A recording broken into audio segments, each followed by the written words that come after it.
When a beloved public figure's family faces uncertainty, it can be tempting for narratives to grow larger than life. Rumors begin as whispers, then expand into elaborate theories that seem to explain every unanswered question. In moments like these, especially when they involve real people such as Savannah Guthrie and her family, it is important to slow down. Stories built on anonymous envelopes, secret identities, and decades-long deceptions may sound gripping, but they can also deepen pain for those already grieving. The truth is often more human and less cinematic than speculation suggests. Instead of amplifying dramatic twists about hidden lives or mysterious motives, we can approach the situation with empathy. Behind headlines are children, siblings, and grandchildren trying to process confusion and loss. Compassion should guide the conversation, not entertainment. The weight of assumptions in public tragedy. When someone disappears or faces a crisis, especially a person connected to a nationally recognized figure, theories multiply quickly. Social media accelerates the process, turning fragments of information into sweeping conclusions. A photograph, a rumor of a past friendship, or an unexplained trip can suddenly become evidence of a secret double life. But assumptions can cause real harm. They reshape how families remember their loved ones and how communities interpret ordinary moments. It is easy to project complexity onto a life that may have simply contained private chapters, as all lives do. Privacy is not deception. Solitude is not secrecy. And reinvention in later years is not betrayal. When we treat incomplete information as fact, we risk overshadowing the genuine character of a person who deserves dignity rather than dramatization. Grief is complicated enough for Savannah and her siblings. Any uncertainty surrounding their mother would already be overwhelming. Grief itself is layered. It carries love, regret, gratitude, and unanswered questions. Adding public speculation about hidden identities or secret partners intensifies that burden. Even the suggestion that someone lived an entirely separate life can destabilize memories that once felt secure. But human beings are multifaceted.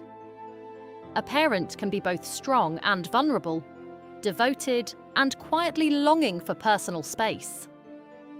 Discovering unknown pieces of a loved one's past does not erase the authenticity of the relationship shared. It simply reminds us that no one is fully visible, even to those closest to them. Allowing space for complexity without assigning scandal honors both truth and tenderness. Families deserve time to understand, reflect, and heal privately. The danger of turning pain into plot, true human stories rarely unfold like thrillers. Yet when circumstances seem mysterious, narratives can quickly adopt the language of crime dramas, aliases, secret bank accounts, coded messages. While such storytelling may attract attention, it risks reducing a lifetime to a plot twist. Real lives are textured with quiet sacrifices, personal dreams, and private disappointments that do not need sensational framing to be meaningful. If Nancy explored creative interests, formed friendships, or sought independence after widowhood, those choices would reflect growth, not necessarily deception. Many widows and widowers rebuild parts of themselves in ways that remain personal. That privacy can coexist with love for family. Rather than asking whether hidden chapters change everything, we might ask how they reveal the universal desire to be seen fully and accepted without judgment. Holding space for both strength and secrecy. People who appear steady and dependable often carry inner worlds that even close relatives may not fully know.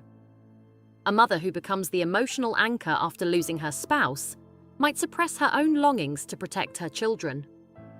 Over time, those longings can take shape as hobbies, friendships, travel, or creative pursuits that remain separate from family life. Separation does not automatically equal betrayal. It may reflect a boundary formed out of caution, fear of misunderstanding, or simple personal preference. Strength does not require total transparency.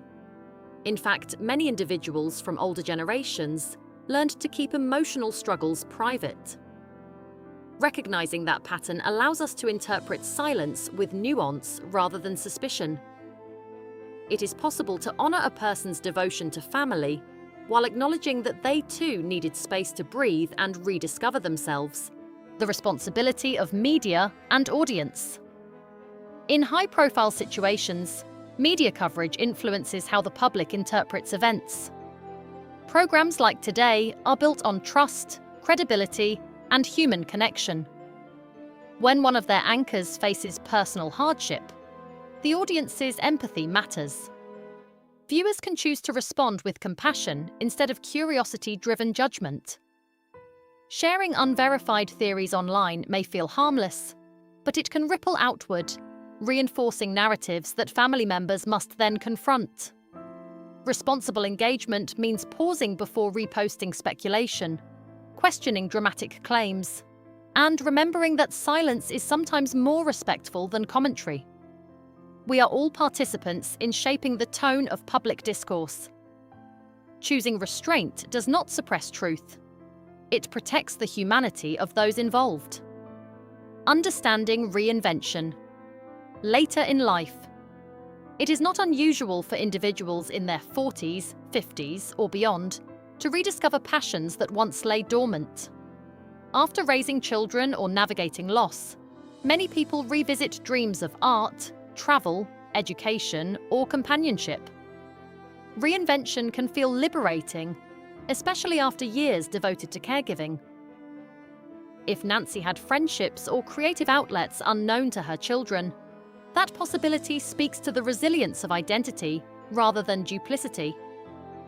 Human beings are not fixed roles. We are evolving stories. The devoted mother of one decade can also be a student, an artist, or a traveler in another. Acknowledging that growth allows families to integrate new information without feeling that their shared history was false. Love does not diminish because someone held additional dimensions of selfhood. Choosing compassion over conjecture. Ultimately, the most constructive response to uncertainty is compassion. Whether answers eventually clarify events or leave some questions unresolved, empathy remains appropriate.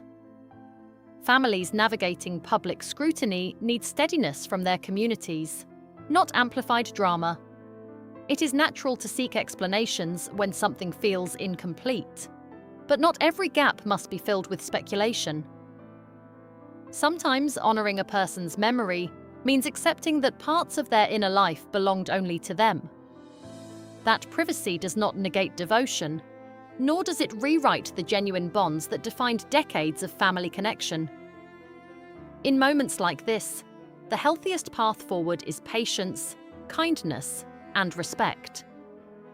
Real lives deserve careful storytelling, stories that uplift dignity rather than chase intrigue.